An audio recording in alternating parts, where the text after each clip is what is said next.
Headley. And I'm Ryan Wolf. Our greatest responsibility is to serve our Treasure Valley communities, the El Paso, Las Cruces communities, Eastern Iowa communities, Mid-Michigan communities.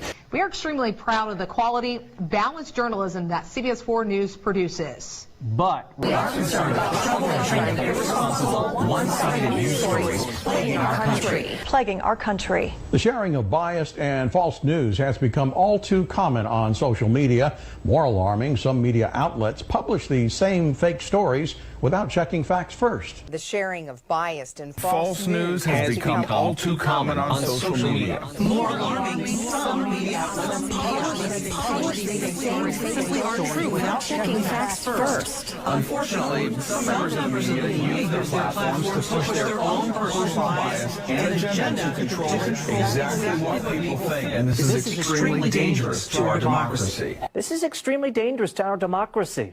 This is extremely dangerous to our democracy. This is extremely dangerous to our democracy. This is extremely dangerous to our democracy. This is extremely dangerous to our democracy. This is extremely dangerous to our democracy. This is extremely dangerous to our democracy. This is extremely dangerous to our democracy. This is extremely dangerous to our democracy. This is extremely dangerous to our democracy. This is extremely dangerous to our democracy. This is extremely dangerous to our democracy. This is extremely dangerous to our democracy. This is extremely dangerous to our democracy. This is extremely dangerous to our democracy. Propaganda. We need to stop watching and consuming mainstream media garbage. While they were peddling the Titan submersible tragedy all week, what news were they not covering? Check out this video. Titan. All week I've been fascinated with this story. Billionaire trapped in the bottom of the sea in search of the Titanic. It'll take 6 hours to get there and only 8 hours of oxygen. Suspense. Will they live? Will they die? Duped by the fucking media again. Monday, the Titan is missing. Tuesday, there's a banging sound. Wednesday, they're running out of air. Thursday, oh no, we found the wreckage. But the entire time, they knew it was BS.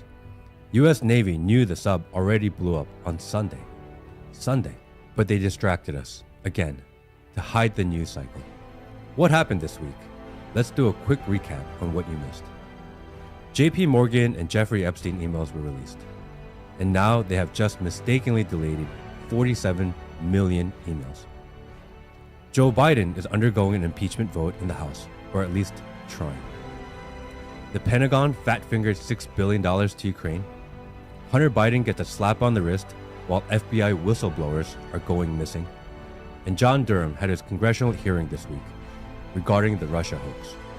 But I was so busy wondering about the billionaire who decided to go boating in a submersible soda can, I missed it all. In addition, this week, USDA approved sale of lab-grown meat from 2 companies, both backed by Bill Gates. This development is being marketed as a solution to environmental concerns and the ever-growing demand for meat around the country. But many people are skeptical about the claims. Of course. 1, because is it going to be healthier for humans to consume? When do big corporations care about our health? Never.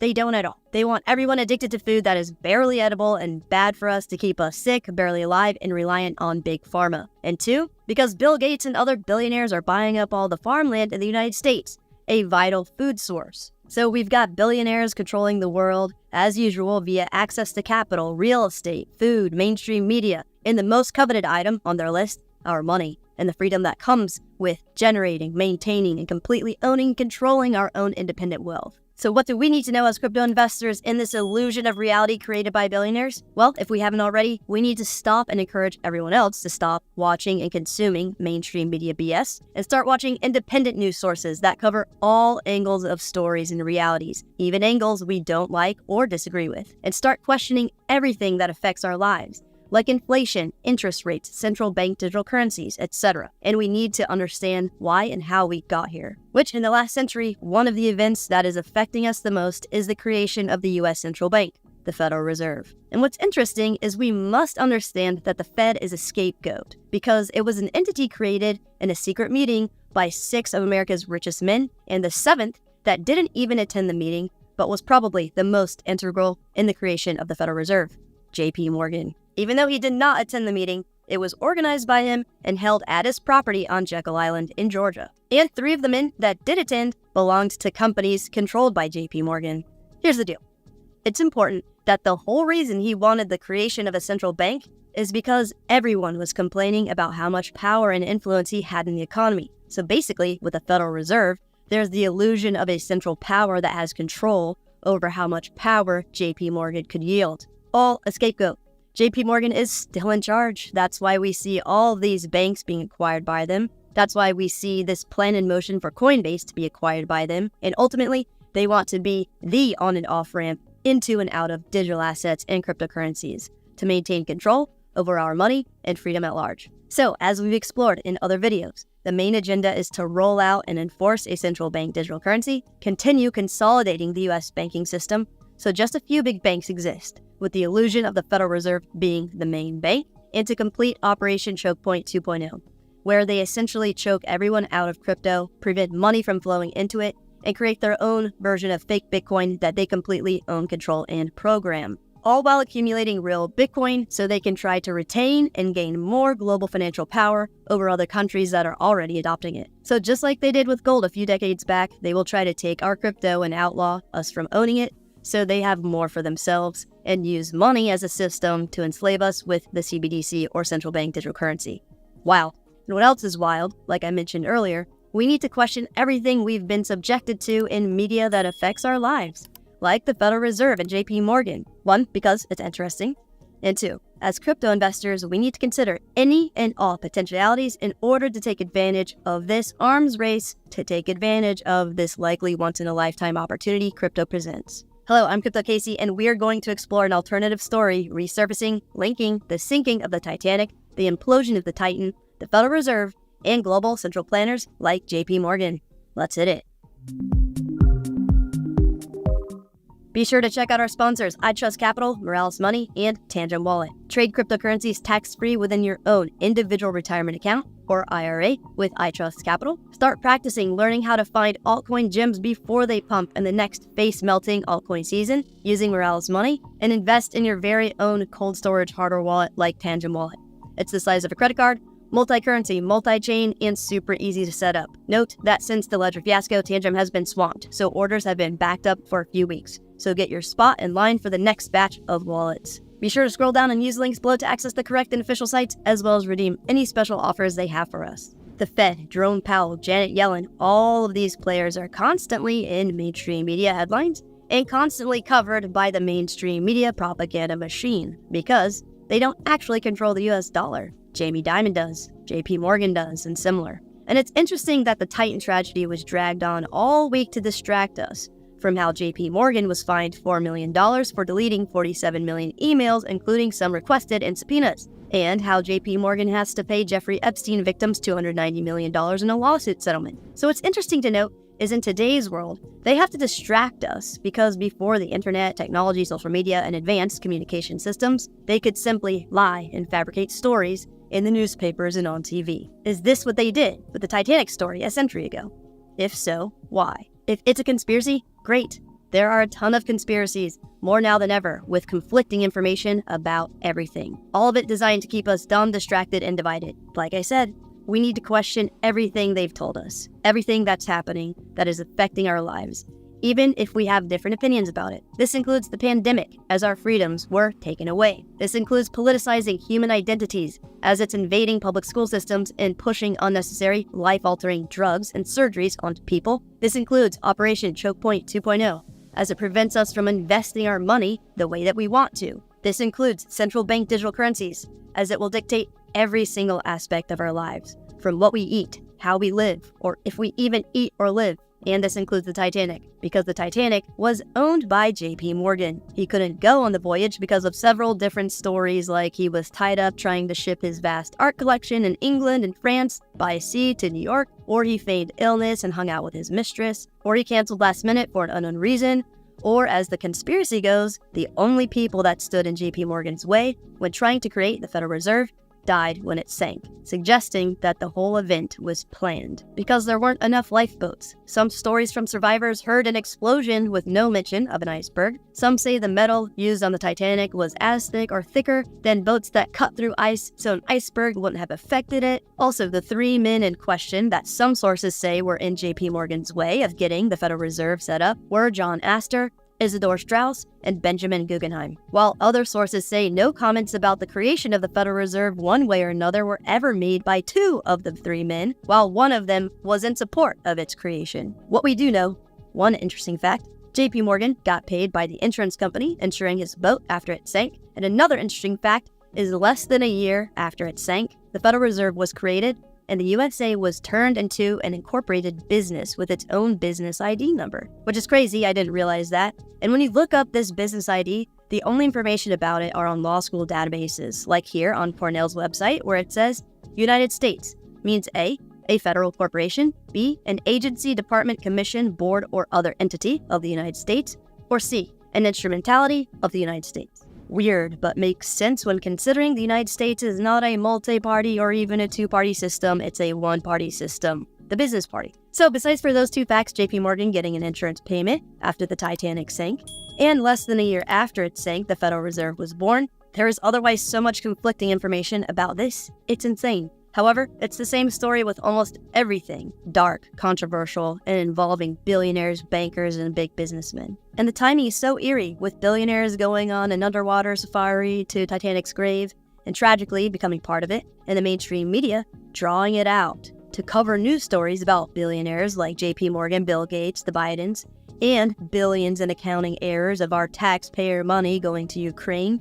Also, mainstream media is still deliberately not covering Robert F. Kennedy Jr.'s presidential campaign, except for random jabs about him being anti-jab and a conspiracy theorist, etc. Mainstream media is, as we've been discussing in previous videos, still covering aliens. This week in the New York Post and more, top U.S. officials have first-hand knowledge of UFOs, says Senator Marco Rubio. Just how far are they going with this alien narrative, and what are they hoping to achieve here?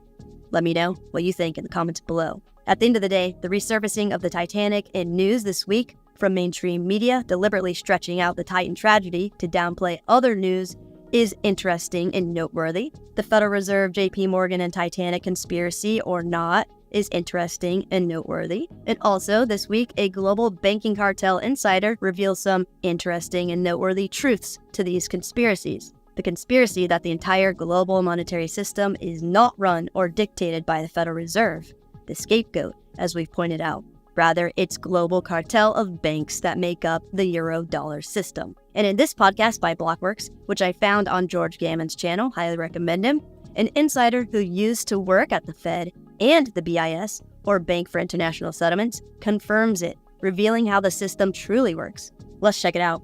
But first, a quick word about Masterworks. In these crazy times, diversifying our wealth is more crucial than ever. Stocks, bonds, real estate, gold, silver, Bitcoin, Ether.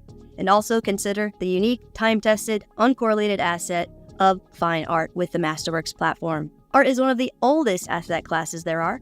In fact, JP Morgan may have avoided sinking with his ship from being tied up in affairs getting his art collection safely from Europe to the US.